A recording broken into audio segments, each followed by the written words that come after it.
In this exercise, I will make a jump for this rabbit. So as you can see, I already have the initial pose. I also have an intermediate pose and also a final pose. You can also notice that I don't have ears yet in my rabbit, but it's because I will save them for later. So first I'm just focusing on the jump of the rabbit as a whole body and not considering the ears, since the ears will have a slight delay in their movement. So for this jump, what I want is this arc to happen, okay? And now I'll activate the onion skinning and see the 3 drawings at the same time.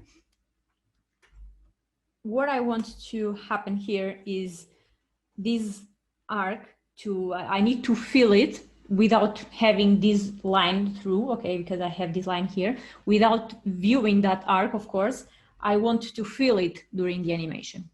To do so, I must guarantee that the in-between that are coming here between this keyframe and this keyframe will transmit that, and the same here when the rabbit comes to the ground once again. So during this first part, and I will explain each pose because I think that that's the most frequent questions that I realize that arise is how can I know or how can I predict what is happening between 2 images? This is an animal that usually is quite flexible and gracious and fluffy, and to transmit that, it depends on the poses that we draw, okay? So that's why I will explain why I'm drawing some specific poses. So let's come here in the middle of these 2 that I've drawn. Now I will turn on this and this so I can see where I want to go. And of course that is now I will turn on this and this so I can see where I want to go. And of course that if my rabbit is going to jump, we need to prepare the movement. And in order to communicate this feeling and this energy of the jump, we have to anticipate the movement by bringing the rabbit down first so he can perform the jump. So he's gaining like the energy and the strength to then jump. Of course that here we are going to exaggerate. So in this next keyframe, instead of bringing the rabbit up, I will bring the rabbit down.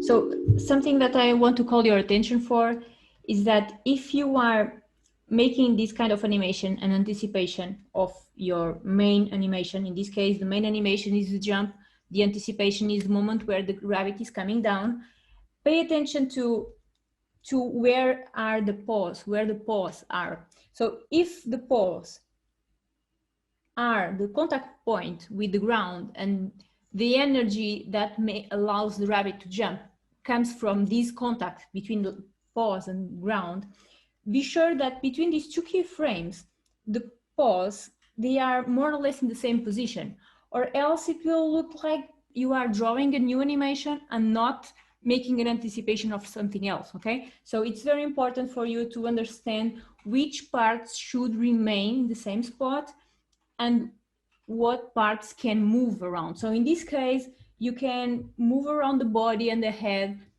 but you need to keep the paws more or less in the same place. So this happens between these 2 keyframes and also with the 3rd keyframe that I'm bringing the rabbit even lower before the jump. So I will pay attention to the place where these paws are because they will fix the rabbit on the ground.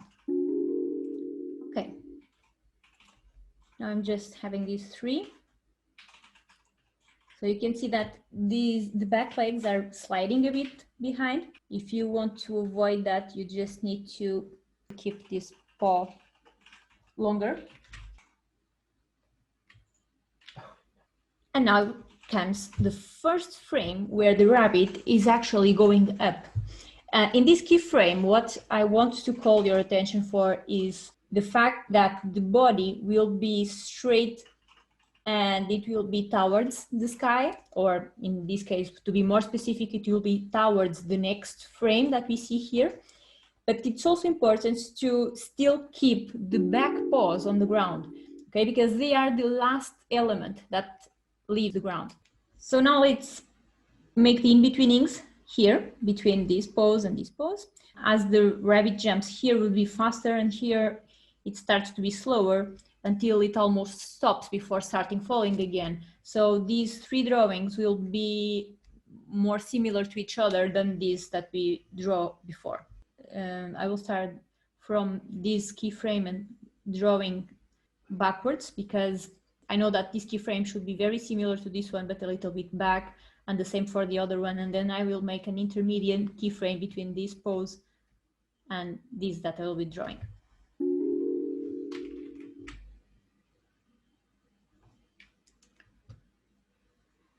Okay, and now, okay, and now the keyframe between this and this. Okay, and now the pose between these two.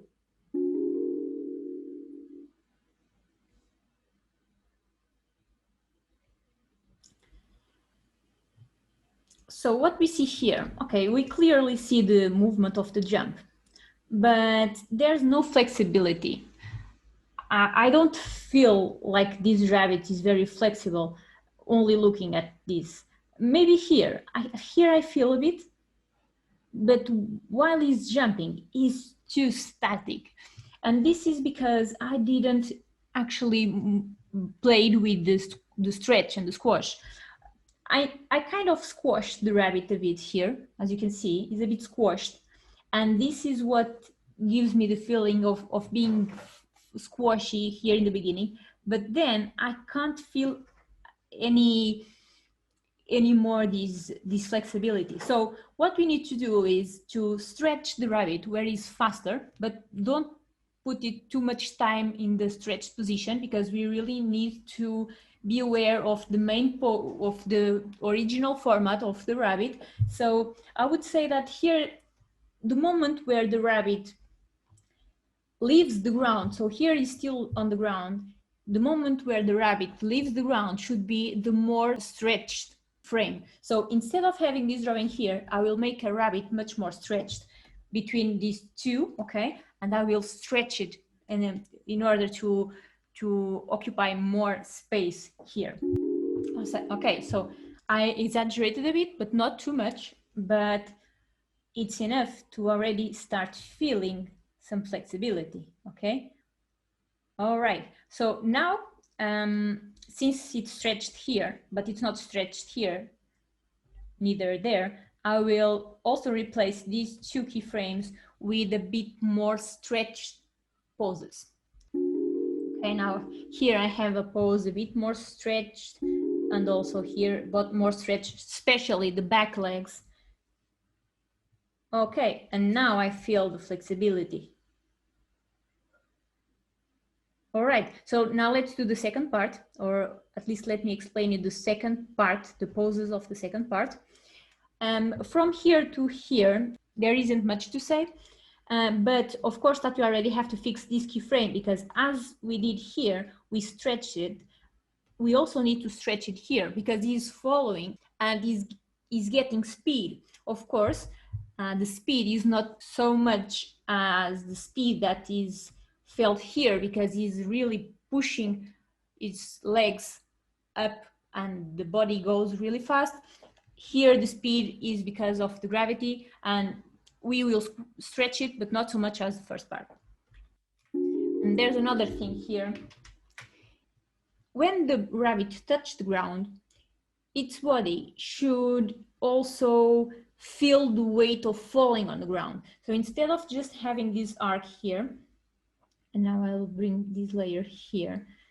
So instead of just falling here, I will try to create here an illusion of something like this, okay? So instead of having the rabbit there, still flying, in this pose, I will make it already touching the ground and feeling the body coming to the front part of the rabbit.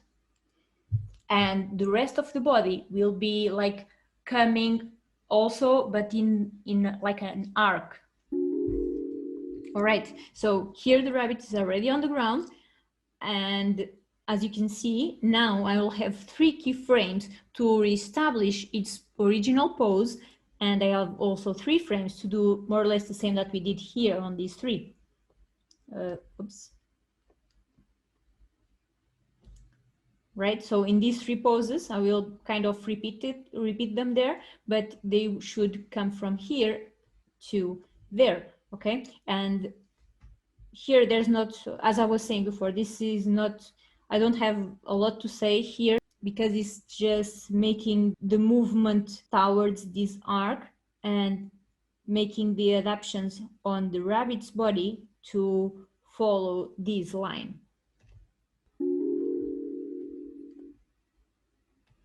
So the top pose, and then the rabbit starts to following the line.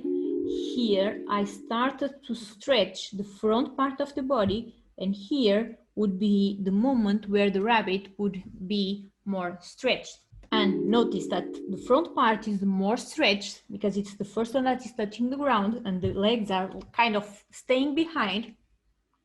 And this part here, so I will just change the position of this pose so I can make the front paws fit better, okay? And it's like the weight totally falls into this keyframe. And now for these 3, I just need to bring back the rabbit to the original pose, okay? So the rabbit here is almost touching the ground, and the moment where it hits the ground, there's an impact. So once again, we can use the squash and stretch. In this case, we use the stretch. Now we are going to use the squash. And so kind of the opposite that what happened with the first part of the animation, while the stretch was more intense in the first part of the movement because the jump had more energy and more speed in the beginning of the jump, we stretched more the rabbit in the first part and scratched less in the second part. But with this impact, we did a little squash here, but it was very subtle because the rabbit is not falling on the ground, it's just going down. And here, the impact should be evident. And to make that impact more evident and more clear, in this next pose here, we will make a squashed rabbit. Like, I'm not drawing all details because it doesn't give me enough space, because I really want to make that rabbit down, making sure that the back part of the rabbit is more squashed than the front part, because this is the important part. It's the part that really creates the impact on the ground. And then we can make the transition between the squashed rabbit to the regular rabbit. All right, so what we have is this. Okay, I think it's good enough. So it really should really feel that.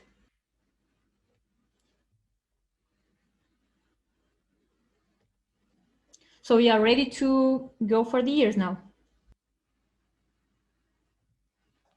So to animate the ears, we have to consider here the principle of animation follow through. So follow through and overlapping action is one of the 12 principles of animation. And here, for what it concerns to this case here, is that the ears kind of have their own movement.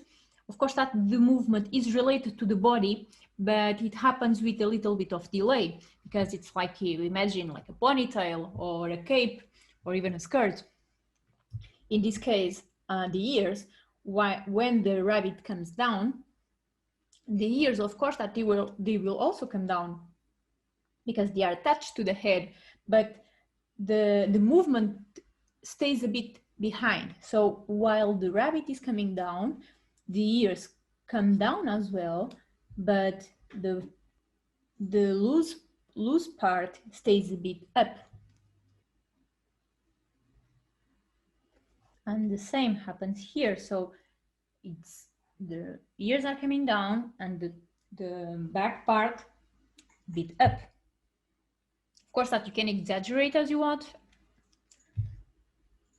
but first stick into something that makes sense, and then you can like play it around.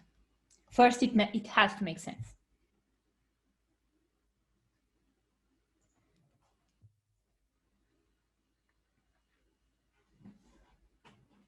Okay, next one, the ears are also stretching a bit and coming after the body.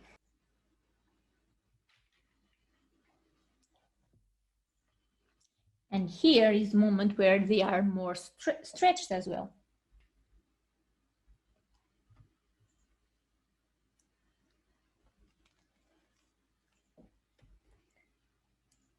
Now that the body kind of stops in the air, the ears are coming a bit upper than the rest of the body.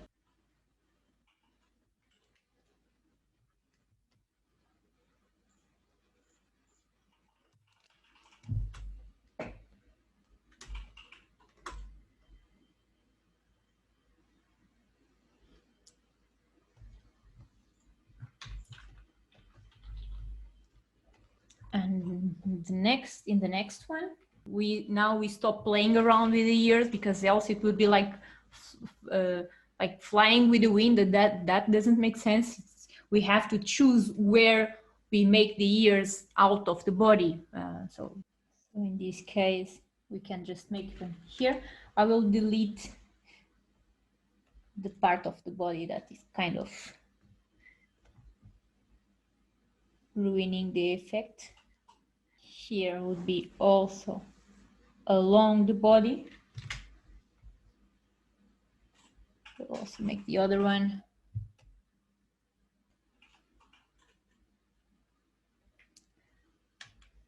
Now again, clear a bit the body. Okay. And now that the body starts to stretch a bit, I will also start stretching the ears, because the front part of the body is where it's more stretched.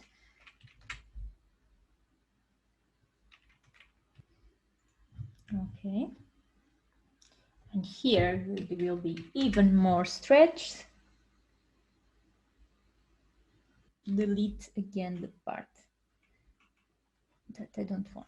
Okay. And here, even more. Once again, I will come here to delete the body. All right. And this is a moment where the rabbit hits the ground. So the rabbit hitting the ground is an important moment for the ears. Since they are coming after the body, it means that here the ears are following the body, but a bit later. And it means that when it reaches here is the moment where the ears actually overpass the body and goes almost to the ground. So let's now create this flow. They are here coming. And there. Here they should be somewhere in the middle, like this, like here.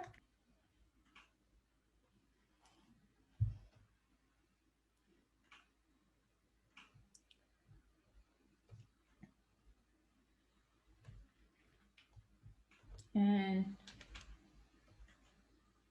in here, and then they come to the original position. Whoops, this stayed in the wrong layer. Okay, let's see how it looks like. All right, so that's it for this exercise. Now you can play around. Now that everything kind of makes sense, now you can exaggerate, or you can play with the ears or with the body, with the stretch, the squashes. So feel free from this point here. Now you can just make your own experiments.